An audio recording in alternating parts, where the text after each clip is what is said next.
The Word of God is alive and powerful, sharper than any two-edged sword, piercing even to the dividing asunder of the soul and spirit, and of the joints and the marrow, and is a critic of the thoughts and intents of the heart. Ang tibuok nga kasulatan gipaginhawa sa Dios ug may kapuslanan, alang sa pagpanudlo, alang sa pagpamadlong, alang sa pagpanulid ug alang sa pagmatuto sa pagkamatarong. Aron ang tao sa Dios mamahingpit, masinangkapan, alang sa tanang maayong buluhaton. Paningkamuti pagayo ang pagpakita sa imong kaugalingon sa atubangan sa Dios ingon nga iyang nahimutan. Usa ka magtatrabaho nga dili kinahanglan magakaulaw nga kining o sa hustong paagi magapanudlo sa pulong sa kamatuoran. Ang Biblia nagaingon, kay gihugma sa Dios ang kalibutan nga iyang gipadala ang iyang bugtong anak nga si bisan kinsang mutuo kaniya, dili malaglag kundili manag-iya o kinabuhing dayon. For God did not send His Son into the world to condemn the world, but that the world through Him might be saved. Believe on the Lord Jesus Christ, and thou shalt be saved. He who believes in Him is not condemned, but he who does not believe is condemned already, because he has not believed in the name of the only begotten Son of God. But as many as received Him, He gave the right to become children of God to those who believe in His name. We have been saved by grace through faith, that not of yourselves, it's a gift of God, not of works, lest anyone should boast. Niining tungura, gikinahanglan nga kita magandam. Itong kaugalingon, kung ikaw sa kamagtutuo, gamita ang prinsipyo sa rebound technique. 1 John 1:9 nga nagaingon, if we confess our sins, God is faithful and just to forgive us our sins and to cleanse us from all unrighteousness. But if you are an unbeliever who are here right now, the issue you are facing is not confession, but by using your God-given free will, imong kabubuton, o paghimo sa labing manungdanong desisyon sa tibuok mong kinabuhi, ang desisyon sa pagtuo kang Ginoong Jesucristo ingon nga imong personal nga manluluwas o Ginoo. Tumuo ka kang Ginoong Hesus ug ikaw maluwas, busa, magampo ta sa hilom.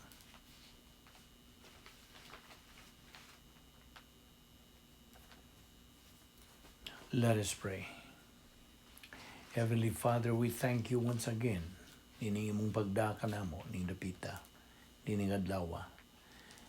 Aron kami makapadayon sa pagtuon sa imong pulong o Dios ka mao'y mainungdanong butang na amo gayong mahukuptan ingon nga imong mga anak. Wala na ilain o Dios nga labing mainungdanon, bililhon, kundi ang imong pulong nga mao'y nagapatinaw bahin kanimo kung sa imong kabubuton. Salamat o Dios nining among Bible study through the YouTube ubos sa Vic Balbido Evangelistic Ministry. Kini grasya nga mong giangkon o Dios o gimo kining giandam sa kaniadtong wala pa ang tanan. Salamat ning tanan o Dios, kini usas timailan sa imong pagkamatinumanon. O kining tanan among gipasalamatan sa ngalan ni Ginoong Jesucristo. Amen. Well, mayong adlaw sa tanan natong mga higala. Aniyan na sa kita, by the way, sa atong mga kaigsoon ng magtutuo, welcome na sa atong adlaw-adlaw nga pagtuon sa pulong sa Dios. O aniya pa kita magadupot nining atong tun-anan nga giuluhan og the doctrine of the hypostatic union of the Lord Jesus Christ. ug ato nang nasayran niining maong pagtulunan nga ang atong Ginoong Kristo na nag-iya og duha ka mga kinaiya. Kinaiyang tawanon o kinaiyang Diosnon. He possessed two natures, the nature of man and the nature of God. 100% nature ingon nga Dios ug 100% pod nature ni ingon nga tao. Okay? Now, okay. Ato ipadayon kini. It was the Lord Jesus Christ humanity, ang iyang pagkatao, that carried our sins. Mo'y nagadala sa atong mga sala. O in His hypostatic union, He used every human resources, mga pulong sa Dios ang gamit. O kay siya nagatubo ang Dios. Sukad sa iyang pagkabatang gamay pa, yung matutuo siya sa iyang mga ginikanan nga si foster father niya nga si Jose o ang iyang inahan nga si Maria. Diya sa Lucas 2:52, and Jesus kept increasing in wisdom and stature and in favor with God and men. Okay? So, ang prinsipyo din nga si Ginoong Kristo had to become humanity to be the Savior. Okay? Aron siya mahimong manluluwas nang inahanglan siya o kinahanglan nga siya mahimong tao. Okay? Siya nagpakatao. Siya ang pulong. The Word was made flesh. Ano na iyang humanity? The Word was made flesh and dwelt among us. Nakig-uban kanato and dwelt among us. Now, only the humanity ni Ginoong Kristo could bear our sins in order to be the mediator.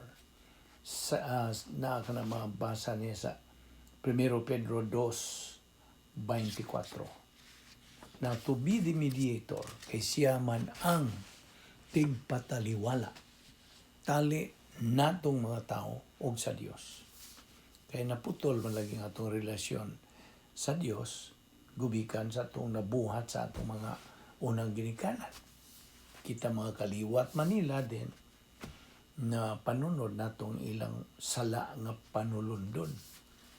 Kay ang formula good nga ang usa ka tawo kanang mahinukman will be condemned, mao nga ang Adam's original sin dugangan sa kinaiyang magasasala, ang resulta putol ang relasyon niya gikan sa Dios. He is spiritually dead. Monay kanang panultihon diha nga ang tao nga nahimulag sa Dios spiritually dead, although physically alive. Kadaghang mga tao ning kalibutan na pila dulanas sobra pas 7 ka bilyones ka mga tao nga niya nagalakaw-lakaw ni ining kalibutan na. Unya daghan bagang duot ni are physically alive, buhi physical, apan patay spiritual, meaning nahimulag gikan sa Dios. Way relasyon sa Dios.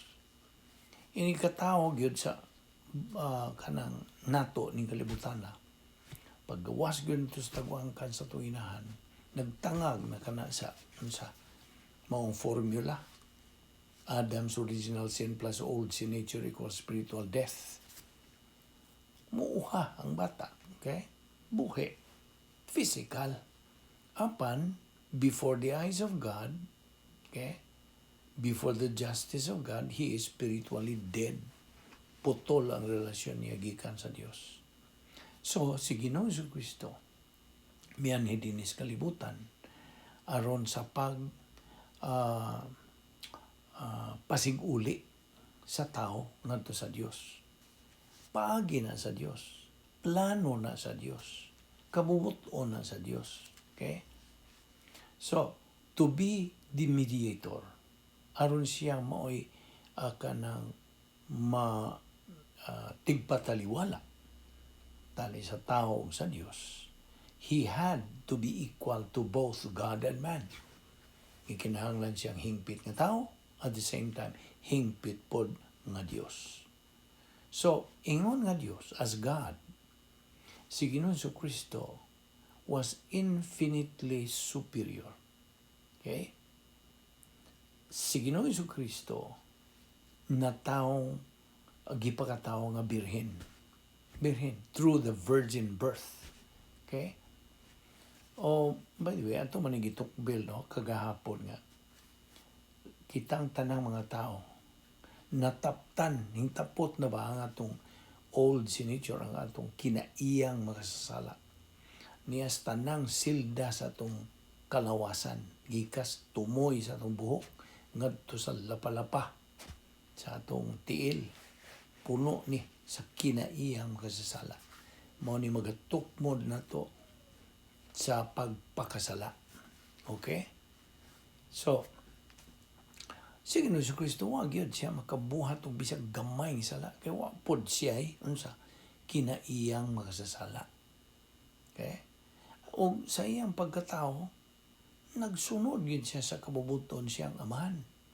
Iyag yung gituman. O he humbled himself. Nabito na Filipos unsa. Asa ni mo na makita? Philippians 2:8. He humbled himself and became obedient unto death, even death on the cross. You see? Si Ginoong Kristo may modilos pagka mapaubsanon. So, I repeat that the old sin nature is not part of the soul. Dili na bahin sa atong kalag, wa na sa atong kalag, but in the cell structure of our human body. Niya sa atong tibuok, silda sa atong lawas. Okay? O itong mabasa kanang OSN, kanang old sin nature, diha sa Episo 4:22, Colosas 3:9. Now, di ba ato ning gitukbil kagahapon may tungod ni ining kanang sa atong lawas, okay? Na diha sa Roma 7:18, Romans 7:18 nga nag-iingon kana, in my body dwelleth no good thing. You see?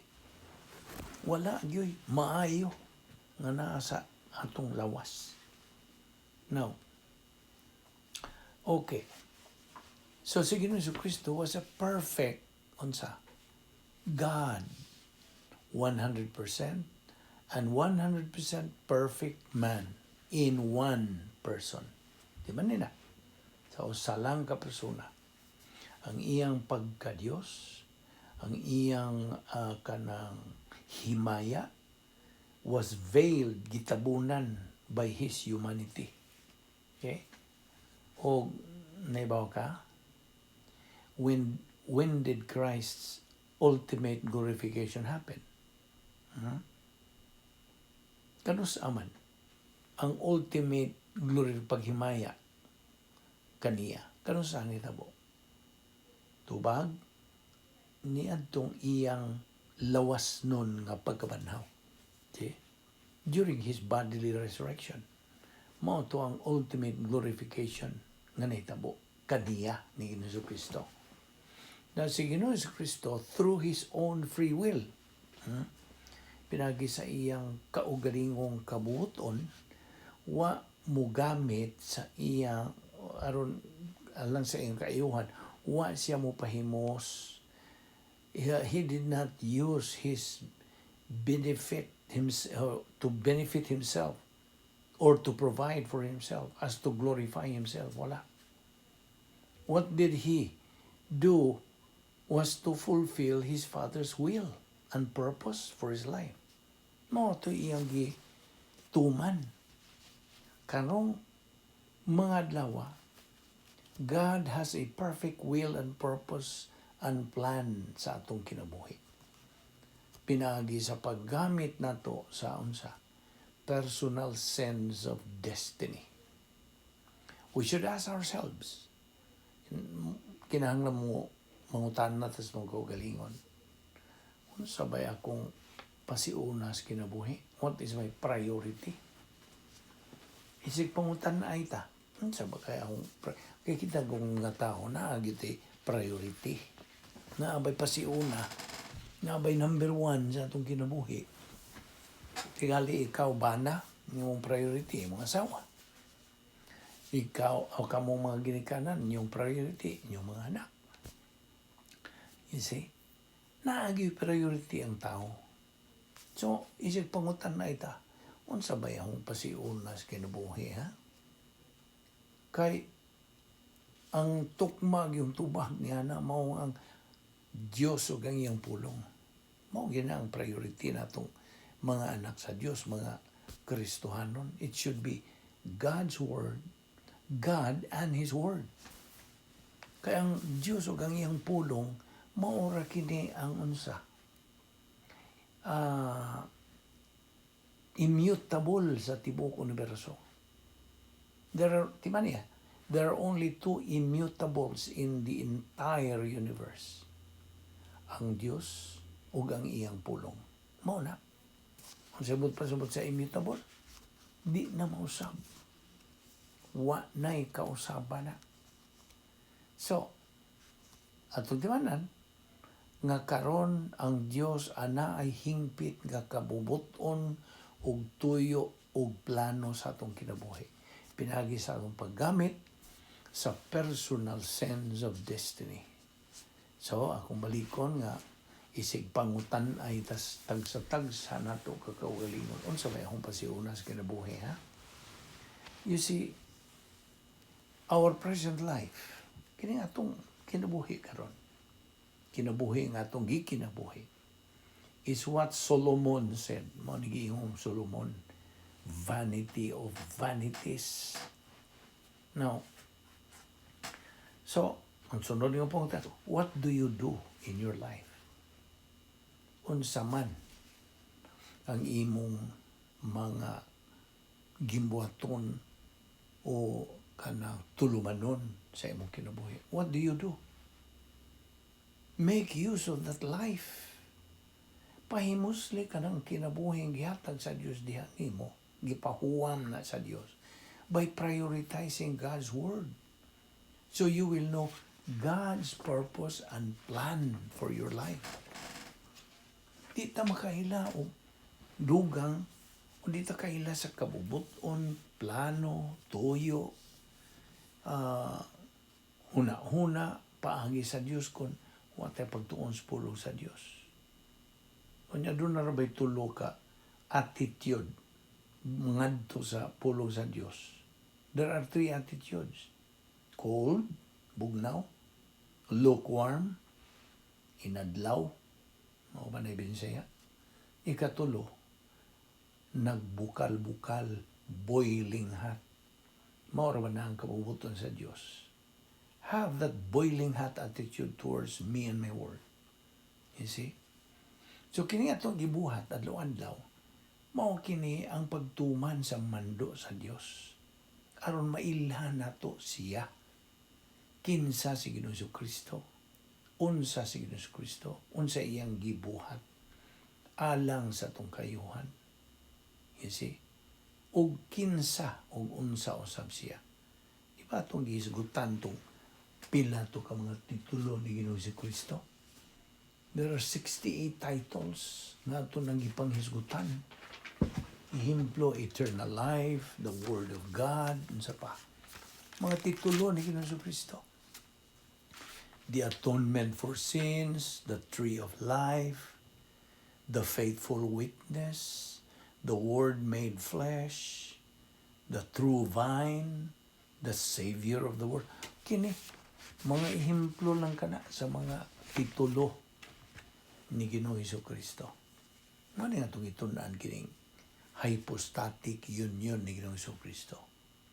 So, we should prioritize then the Word of God in order to learn sa iyang tuyo, iyang plano sa itong kinabuhi. O gani, that's how to make that life not waste it. We have to make that life. Do not waste it. Managingon bitaw nila nga, we have but one life to live. Either you make it or waste it. Now, si Ginoong Jesucristo, nag-aagad lang siya sa gahom sa iyang langit nung amahan o sa Dios Espiritu Santo. Apan wa lagi niya gamita ang iyang pagka-Dios samtang diha siya sa iyang unod, sa iyang flesh. Hinoon, there were times that iyang gigamit iyang pagka-Dios para sa mapananglit. Yadtong iyang pagbuhat o milagro, being the Creator. Iyang gigamit ang iyang pagka-Dios. Now, by the way, kung magahisgot gani, magkatagbo gani kanining giingon og God of Israel, kana mo na ang pagka-Diyos ni Ginoong Jesucristo. Ang King of Israel, mo niya pagkatao. Okay? Nakuha niyo mo? When we say God of Israel, kana mo ang pagka-Diyos ni Ginoong Jesucristo. Ug mayingon tag King of Israel, hari sa Israel, mo ni pagkatao ni Ginoong Jesucristo. Now, talking again about glorification, kitang mga magtotoo will likewise be glorified. Mahimaya punta with a glorified body. O ganun sa animetabo? During the resurrection of all believers. Nga gitawag nato og rapture. That's the other name. Resurrection of the church or all believers. Mga nailaingan sa rapture o pagsakgaw. Now, balik ragod tag hisgot gamay na itong doctrine of kenosis. Kaya kung siyang pasabot sa kenosis, ang bot pasabot nga ang atong Ginoong Jesucristo, mihawas siyang kaugaling. He emptied himself in the independent use of the attributes of his deity.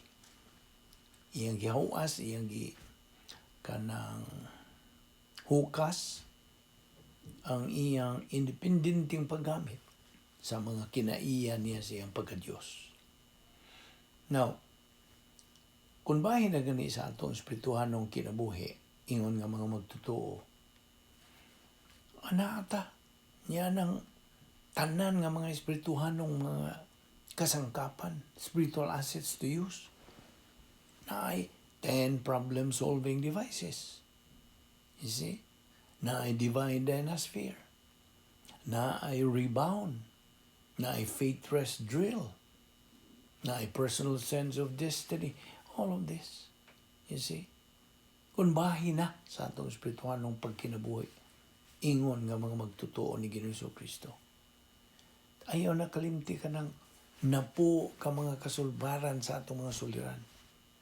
Ngagi ka ng gihatag sa Diyos ka na to. God gave us these 10 problem-solving devices for our use, for our benefit. Narapod na ni mong pahimos ka ba niya na di? You see? Balik na buta sa doktrina sa volition of free will. You see? Nakita ni mo ang gahom niya ng imong kaugalingong gubuton. The power of our volition, of our free will. Apan, mo lagi na ang prinsipyo. Ang prinsipyo, makita ni mo no, kung atong drawingon ba lang, dako nga V. Okay? That, onsa, represents volition. Big V. Dako nga V. Litra V. Volition or free will. Now, sa ibabaw niya na atong butangan ka naglitra A. Aba. Nagrepresentar ka na og otoridad, authority. Okay?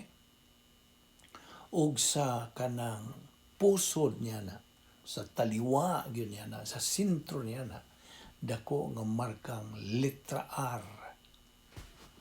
Unsa man ang litra R? Responsibility. Na kuha ba di mo? Atong gihulagway, atong gihimuan kinig drawing Kung balikon, dako nga letra V stands for volition or free will. Sa ibabaw, dakong letra A, naghulagway ka na sa otoridad.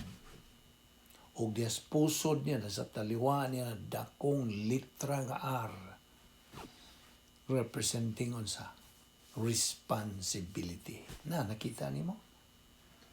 Nga atong free will goes in tandem with responsibility. Ang buot ka sabot, nga sa tanan nga mga desisyon nga atong himuon sa kinabuhi, kita o kita lamang ang manubag. Yan ang maong desisyon. God give us that complete freedom of choice. But with that freedom goes responsibility. Okay? Nakasabot ka? So muna, nga kita gihatagan sa Dios. Gisangkapan ta niya sa spiritual assets to use. Mao niya itong gitunan. Na kung di ta magtuon ni sa man mo pagkaibaw na din ang mga spiritual assets. You see? So the Lord Jesus Christ in His humanity, migamit sa mga panginahanglan o necessary requirements that nga ang iyang langit ng amahan, mihatag kaniya, mi-provide kaniya niya ng maong kanang mga assets for him to be able to fulfill o magmadinaogon o malampuson sa paggamit niya itong, inamdam ka, great power experiment. Samtang dinhi pa siya sa kalibutan. I repeat, the Lord Jesus Christ in His humanity used the necessary requirements that His Heavenly Father provided Him for Him to be able to fulfill and be successful in using the great power experiment while He was still on earth. Now, hindi na nato ang kalimtan, ha? Nga si Ginoong Kristo na nag-iyag duha ka mga kinaiya. Kinaiya sa pagka-Diyos, kinaiya sa pagkatao. Divine and human. Again, He was 100% God and at the same time 100% man in one person. Balikon gini na to. Hangtod nga, di na gyud na mapa o banwas o mawa sa imong pangunahuna. The Lord Jesus Christ was 100% Diyos sa samang higayon at the same time 100% nga tao sa usa ka persona. O siya, si Ginoong Kristo, will be in that state forever. Mao na ang iyang kanang kahimtang o kanang sa iyang kahimtang, of course, in that state.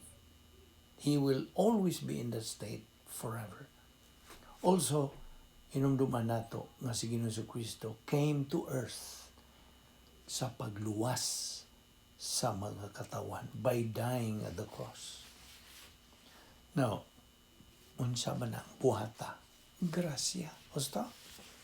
Mo na itong itawag og grasya. Ang grasya buhat sa Dios para natong tao. Mata mahimos itong kaugalingon. Mahimo ba yung magkinaugalingon ta? Without God, we are nothing. You see?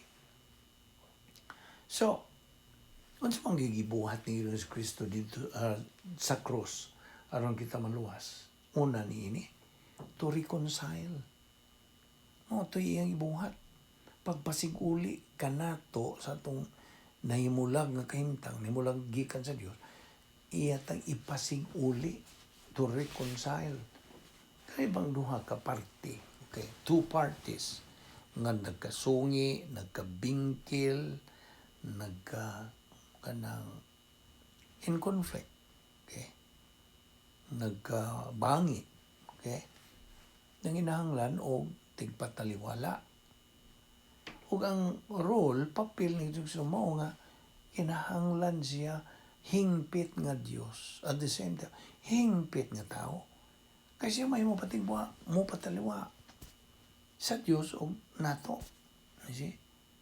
So mao kadto ang una yung gibuhat ni Ginoong Kristo mao ang pagpasiguli nato. Unsaon nato pagpasiguli?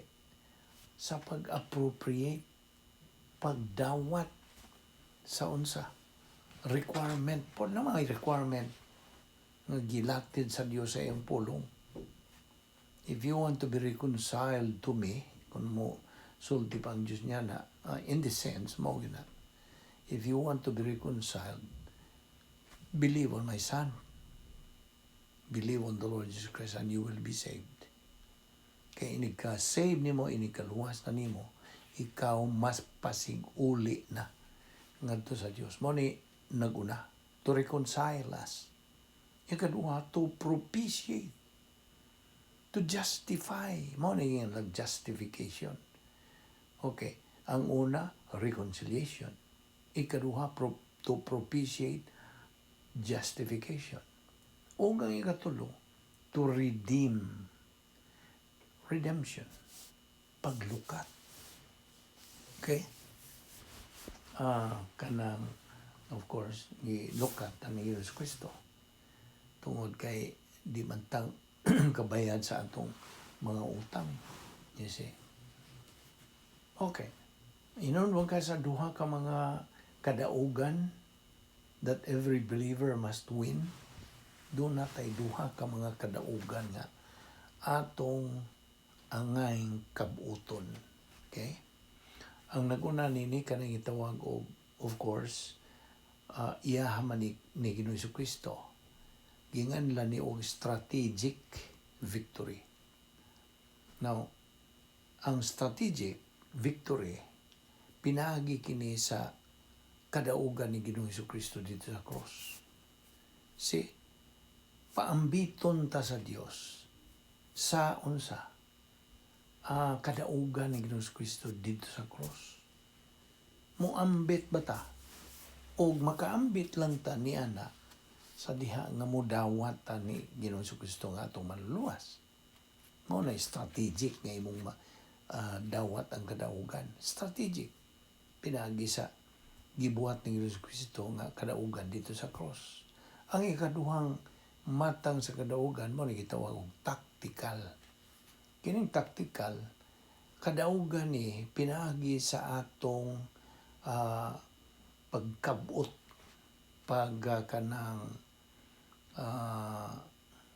pag-abot nato sa pagkahamtong espirituhanon. See?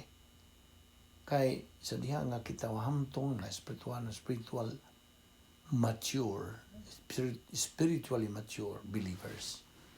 Then mo na ang the stage of capacity for life nga imo nang mahimaya ang Dios. Di man na kini atong kapilanan nato ipasabot nimo nga kitang tanang mga magtotoo na atay common goal,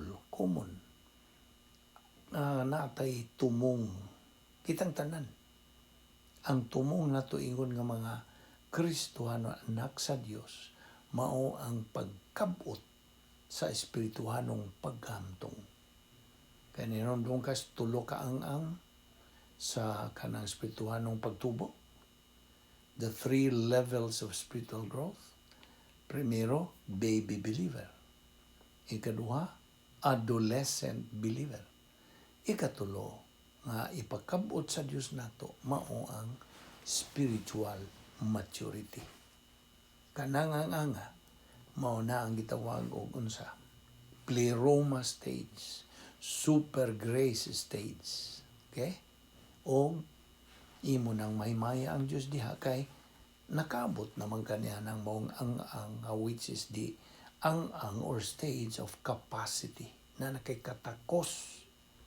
Capacity for life, for love, for blessings. You see? O diha na ito mahimaya ang Diyos. Di ba ang prinsipyo nga itong ibarugan mao nga, only God can glorify Himself. Okay? Only God. Ang Diyos ra ang makahimaya sa iyang kaugalingon. Ayaw na nakalimti. Sado pa, dili ta makahimaya niya. Siya ra makahimaya sa iyang kaugalingon. Apan paminaw. Paminaw yun ini. Kanang pagkasultiha nga siya ra ang makahimaya sa iyang kaugalingon. Kana nagpasabot nga sa diha nga kitang mga Kristohanon, mga anak niya, anak sa Dios, makakabot niadtong pagtubo natong espirituhanon, makakabot niadtong maong stage of capacity for life o for love and for blessings na nakikatakos pagdawat sa mga panalangin gikan sa Dios kaya nakatuman makas requirement nga madawat na nimo ang ginganlan o unsa escrow blessings in time. Dinis panahon. Sa imong pagkakristohan din sa kanang panahon. Believer in time. Inikabot ni mo niya na ang Diyos muda kanang mububo na siya, mupadahili na si iyang mga panalangin. Ngadto, dili kay diretso nimo ha. Ngadto sa iyang pagkamatarong nga sulob sa Dios diha nimo.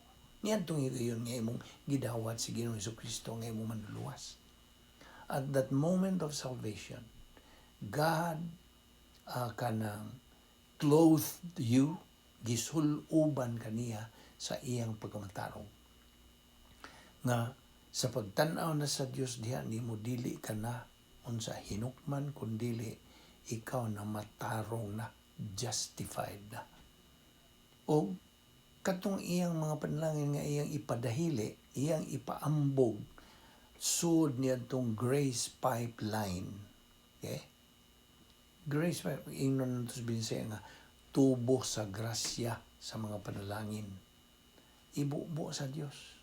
Ngadto sa iyang pagkamatarong nga naa nimo gisulob sa Dios diha nimo. So actually, ikaw may nagsulob niya na. Kaya gisuloban naman kaniya nitong panahon nga midawat kang Ginoong Jesucristo. Karon ang panalangin mo dahil mo abot dihan, siya nahimaya ang Diyos. Kasabot ka. I hope nasabtan mo na. Nahimaya siya niya lang pagkahitabuha nga. Nigbubo na siya sa iyang mga panalangin kay may katakos ka man. You now have the capacity to kanang receive the blessings. So pagdawat nimo sa mga kanang mga panalangin true sa iyang perfect righteousness nga gisulob diha nimo, then God is glorified. I hope nasabtan nimo na. Mauna ang paagi nga atong mahimaya ang Dios. Of course, antong prinsipyo lagi nga only God can glorify Himself. Apan ang buot pasabot gyud niya na nga pinaagi niya ng kanang protocol nga giingon niya na nga pagkabuton ta sa niya ng ang spirituhanong pagkahamtong. We have nakatuman ta sa iyang kabuton o diha mahimaya ang Diyos mo nag-iingan lang og tactical victory. Okay? Kaya nag-isgot mo tayo ng duha ka mga victories strategic, pinagi sa kanang kadaugan ni Jesus Cristo dito sa cross, o ang tactical through the believer's phase 2 victory. Kasabot ka? Phase 2 maning atong panahon karon. Bahin 2 o ikaduhang bahin sa plano sa Dios. Ang unang bahin, kaluwasan. Ikaduha, magtutuo din sa panahon. O ikatulo, ang magtutuo didto nas eternidad. Kasabot ka? Okay. Now, let us remember diya sa Mateo 4:1 ngadto sa 10. These explain the manifestations of our Lord's evidence testing. Pagpakita ang pagpadayag sa kanang pagsuway nga ingon ta pag matuod, nagingon og evidence testing kay the Lord Jesus Christ quoted iyang gikutlo ang Mateo 4:4. Unya i-cross-reference na sa Deuteronomio 8:3. Unsa may gisulti niya na. Ang tao dili mabuhi pinaagi sa tinapay lamang o sa paan lamang, kundi pinaagi sa pulong sa Dios nga magagula sa baba sa Dios. Okay? O ato namang isgutan nga si Ginoong Kristo samtang dinhi pa siya kalibutan nga sa iyang pagtubo, no? Okay, physical growth niya. Si Ginoong Kristo grew also in stature and wisdom and in favor with God and men. So, nagtubo siya. Maulagi siya ang modelo. Kay mo man to'y iyang kanang agian, mo po'y buot sa Diyos, kabubot sa Diyos nga, muagi ta niya ng pagtubo sa atong kalag. Okay? Kung mutubo ni atong lawas, labaw ng atong kalag. O ang pagpatubo sa atong kalag, mao lamang pagsunod niya ng tugon, mando, pahimangno, tuyo, plano sa Diyos nga nagaingon, patubua ang imong kalag, grow in grace, sa grasya o kay balo kang Ginoong Kristo. Okay? Kay kita manduan man, kitang mga Kristohanon gimanduan, we are admonished and mandated sa pagpahimulos sa mga logistical grace so we can grow up spiritually. Ito ang ipakaon ta sa Diyos nining adlaw. Kato tingali ka mukaon ning adlaw, of course. 3 square meals a day. Pamahaw, paniudto, panihapon, apay mga snacks. Sa tuyo. Ang tuyo niya na nga kita tubo sa itong lawas aron makatuon ta sa pulong sa Diyos. Kini atong ipangkaon, atong ipangbistig, isulob, ang atong kanang balay, atong mga sakyanan, transportation, going to and from our work, sa atong mga trabaho, atong pamilya, negosyo, mao ni mga logistical grace support gikan sa Dios. Nanunong kaning meaning ni logistical, gikan mo na sa root word nga logistics. It's a military word, ang logistics. Sabot, kasangkapan sa mga sundalo. Kani ba mga kasundauhan sa nasod, aron sa kanang panalipod sa katungod o kanang kagawasan sa nasod, pagkamatay ang mga kasundauhan alang sa kanang pagmintinar sa itong kagawasan to maintain our freedom. So, sila, dili sila makaadto, kini mga kasundauhan, dili sila makaadto sa natad panggubatan kung wa sila mga support nga gihanlag logistics. Unsa may naga-appeal ni mga logistics? Of course, ang ilang mga bala, mga inagiban, mga pusil baron, mga machine gun baron, ilang mga pagkaon diha, mga dilata diha, unsa pa ilang mada dito sa natad aron sila mabuhi.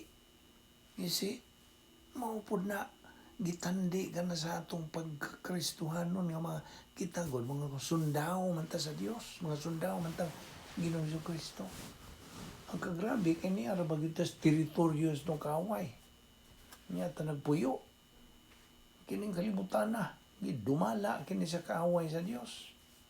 Ang nag-unag yung kaaway, the arch enemy, avowed enemy of God, nga si Satanas, kanhi Lucifer. Mao na nga niya ta sa iyang teritoryo. At sa man mo pag-asdang niya kay hinagiban na espiritu man sila. Kasabot ka? Ang atong mga kaaway, espirituhanon. Si Satanas, ang kalibutan, o ang unsa, ang atong unod. Mao ni ang mga major enemies natong mga Kristohanon. Nga, ang Diyos nagamando ka na, ala, asdang mo. Unsa man ang tubag asdang kung watay mga hinagiban? See? Hindi ta makalangutay. It will be casualty. Ining awaya na espirituhanon. Nga dili man buot ang Diyos nga kita mahimong casualty. Mga pildiro. Di man na to ning prinsipyo nga ang Diyos maoy unsa. Author of mga mandaog. He is the author of winners. Dili siya buot nga ikaw mahimong pildiro. Dili. Aron kay mahimong mananaog mo na. Sunda ang iyang mando. Ang iyang tugon. Pahimangno. So mo na. Ang tao di mabuhi pinagi sa tinapay lamang. Dili sa matag pulong sa Dios nga magagawa sa iyang baba. Mo na. So kita gi-admonished and mandated to avail ining logistical grace support so we can grow up spiritually. Kung kita makatubo sa espirituhanong pagtubo. Okay? Kung patubo na itong atong lawas, labaw na kini atong kalag. Mora kini ang mubalik nga to sa naghatag ni ini. You see? Kay duhar by destino ni atong kalag. Duhara. Huwag taliwaha. Langit o impyerno. Na we determine our eternal future dinhi pa sa yuta samtang ginawa pa ta. Sabot ka? Mintras gipakaon pa ta sa Diyos sa iyang logistical grace. Na ang iyang mga pulong gibutang na diha. Dahil na si imong pagpahimos na di. Karong panahon na lagi, dagan namang way panumbaling, way gana, way gugma, na mo na. Sila, produkto ra silang desisyon. Ang tao, God, produkto ra sa iyang desisyon. Mo nang desisyon, may nung danon yun ha. Kinahanglan nga mohimo tag husto, tukma, maayong mga desisyon aron makalikay tas mga unsa kaguliyang kagubot sa kinabuhi na mo na pamita ng uban atong mga katawhan, mga kaigsuonan o mga di magtutuo dabaw na maingon na dahil sa ko kasabot na akong kinabuhi natural sa man yung pagsabot nga wa man kamo kanang mo pahimo sa unsa mga pahimangno pasidaan mando sugo plano sa Dios pinagis pagtuon siyang pulo maura di ang pagi dili ang pagsigsimba nimo diha unsa why meaning kada mo na sigag simba okay sigag simba bueno maminaw ka sa mga wali apan ang buti pasabot niya na dili na maoy protocol sa Dios human ka maluwas. Ang iyang protocol mao nga ikaw magtuon sa iyang pulong. Okay? So, di lang kay pag sunod-sunod ni mong mga ritual o mga seremonyas diha, mo naigingandan diha sa prinsipyo nga nagaingon nga. A ritual without reality is meaningless. Nakasabot ka ito? Ang mga seremonyas nga way katinuoran, way kahulugan. But ritual with reality na kahulugan tungod kay nagtuon ka sa pulong sa Dios, unsay ibot pasabot niya na is meaningful. Makahuluganon. Kini nga itong gibuhat kapag tuon sa pulong sa Dios, makahuluganon. Kasabot ka? This is meaningful. Worth knowing ang pulong sa Dios. Namo na nga. Okay, niya prinsipyo nga ako na pong kanang introduce nimo. Tingali mo pagkadungog nimo niini. We are fond of quoting some principles kaya of course ang mga pulong sa Dios nagatangag mga prinsipyo o inunta ang mga prinsipyos pulong sa Dios nagatangag ni sa iyang huna-huna pulong sa Dios. Now, okay, the principle is this. The more doctrine we learn, the more capacity we earn, the more capacity for life, for love, for blessings. Binisaya. Magkadaghan ang atong doktrina, pulong sa Dios nga atong nakatunan. Magkadaghan pod ang atong katakos sa pag-angkon, okay? To earn. Unya, magkaanam pod ang atong katakos sa pagkinabuhi, sa paghigugma, o sa pagdawat o mga panalangin. So I hope na sabtan mo na. Okay, so atong ipadayon ni ugma, daghan pa kitag paghisgutan. Okay? Magampot na. Balaan na mo nga Diyos, nagapasalamat kami kanimo nini, kayon nga imong ihatag kanamo, pagpadayon sa pagtuon sa imong pulong. Salamat o Diyos sa imong pag-uban kanamo, pagtudlo kanamo nining dugang kamaturan, nga mo lamang kini ang pagi o Diyos nga kami ilapa og suod, nga kami mahiduol gyud sa pag-ila kinsa ug unsa ikaw Diyos. Labi na ning among gitun-an nga hypostatic union ni Ginoong Hesukristo nga mayroong danon ang mga ilhan pagyugdugang pa ang imong mga tuyo, imong kabubuton, imong mga huna-huna, imong mga pamaagi, imong mga plano alang sa among kinabuhi. Salamat to Diyos, nining among pagtuon sa mong pulong pinagi sa YouTube, ubos kini sa Vic Balbido Evangelistic Ministry, among giangkon nga grasya gikan kanimo, dili kami takos nini. It's all grace through your mercy, your love, your courtesy and grace. Salamat ning tanan o Diyos sa ngalan ni Ginoong Hesukristo. Amen.